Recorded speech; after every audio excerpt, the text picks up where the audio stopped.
All right. So 6.4 quad proofs.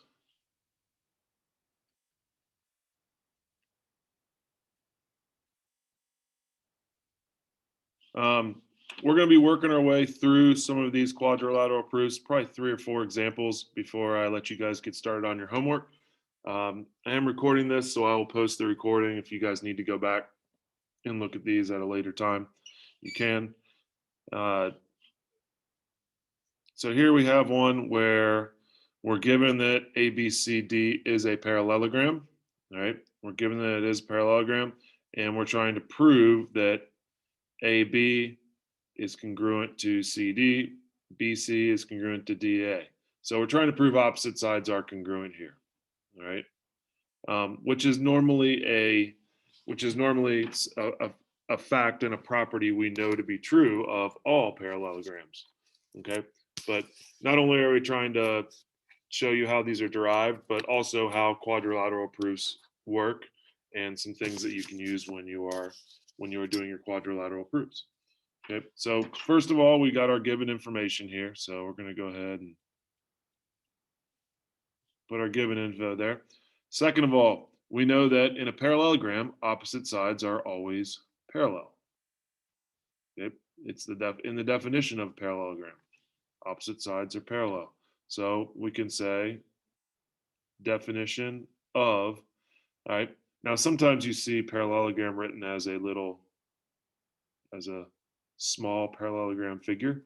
Okay, so I'll go ahead and do that. So definition of parallelogram allows us to say that we've got opposite sides parallel. We're then able to go ahead and say that angle 1 is congruent to angle 3. Angle 1 is congruent to angle 3. And angle 2 is congruent to angle 4. Now, why can we say that? Well, if we know that the opposite sides are parallel and we've got a diagonal AC as a transversal, if we use the top and bottom sides, we know that angle 2 and angle 4 are going to be congruent because they're alternate interior angles. And if we use the left and right sides, we know that angle 1 and angle 3 are going to be congruent because alternate interior angles are congruent. Okay, so we do have, again, it's the same justification or reason for that fact, that statement, which is why we can put them both together. All right, we have, looks like we've got AC is congruent to AC. All right, we know that to be true. That's true because it's itself. That's the reflexive property. Okay, got the reflexive property. We have enough information to say that the two triangles, okay, the two triangles are congruent. And this is important because you get this a lot in quadrilateral proofs.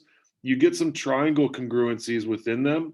And what that allows you to do then is it allows you to use CPCTC to talk about congruent parts with your triangles, okay, which those congruent parts are parts of the parallelogram. So we're going to say that the two triangles are congruent using angle side angle. And once we know these two triangles are congruent, we got triangle 1 and triangle 2.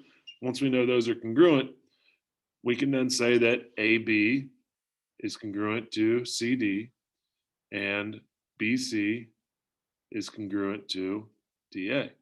All right? And we know that to be true because once the two triangles are congruent, all the corresponding parts of the congruent triangles are congruent. CPCTC. Okay. This, even though you're not always trying to prove, I mean, we're trying to prove a property of a parallelogram in this case. All right. Sometimes you're doing things like this. Sometimes you're trying to prove other parts are congruent. Sometimes you're trying to prove that it is a rectangle or it is a rhombus, something like that. All right, let's go ahead and look at another proof here.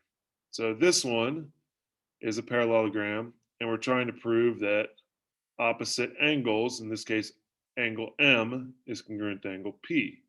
All right, so first of all, we know that it's parallelogram that is given. We know that angle M plus angle N is going to equal 180 degrees, and that is because consecutive angles are supplementary. We know that that's a fact of parallelograms. Consecutive angles are supplementary. Angle N plus angle P is 180. Well, I'm just going to put quotations there. It's the same reason, okay? It's just another pair of consecutive angles. So M and N are consecutive, and N and P are consecutive. All right. Now, what we can do here, though, is we can use the transitive property to show that angle M plus angle N equals angle N plus angle P. All right. We know that M plus N is going to equal N plus P because they both equal 180 degrees, and we're using the transitive property for that. We could also say substitution because we could substitute and the second part in for 180 degrees, but I like transitive, okay? I like transitive here. Now, the last step, I'm trying to get to this last, remember your last statement always needs to be what you're trying to prove, all right? So angle M is congruent to angle P. Now, how do I get to that point? I'm subtracting angle N from both sides. So that's why we're using the subtraction property to get to that point. Okay, so now, and this is important because you can actually have some algebraic proof information like that, like we have here within a geometric proof, especially when you're talking about things that involve angle measures like supplementary 180 degrees, right angles 90 degrees. You do have those things in there, segment addition. So you could have these algebraic proof properties that do show up sometimes within your geometric proofs. Okay, let's do two more examples and then I'll let you guys go on your own here. All right, so we've got parallelogram ABCD, and we're trying to prove that AC bisects BD. Okay, trying to prove that this diagonal AC bisects, in this case, it's the shorter diagonal BD. All right, so we got our given information. It is a parallelogram. All right, we know that AB is going to be parallel to CD, and that is the definition of parallelogram. Sorry, my many parallelograms don't look very parallelogrammy. All right, we know that angle ABD, I want to make sure I'm matching these up right. ABD is going to be congruent to angle, and there's a blank there. So we did ABD, we're going to do CDB, angle CDB, and angle BAC, BAC is going to be congruent to DCA. And we know those are congruent because of alternate interior angles. All right. Now we just used a different transversal for each of those situations, but we used one diagonal for B, these where B and D points are, and the other diagonal for the A and C angles there. All right, angle A is congruent to side AB. Side AB is congruent to side DC. Okay, we know that these sides are congruent, and that is also part of our definition of parallelogram. Okay. Angle ABE, ABE is congruent to, let's see, I think this is actually supposed to be AEB.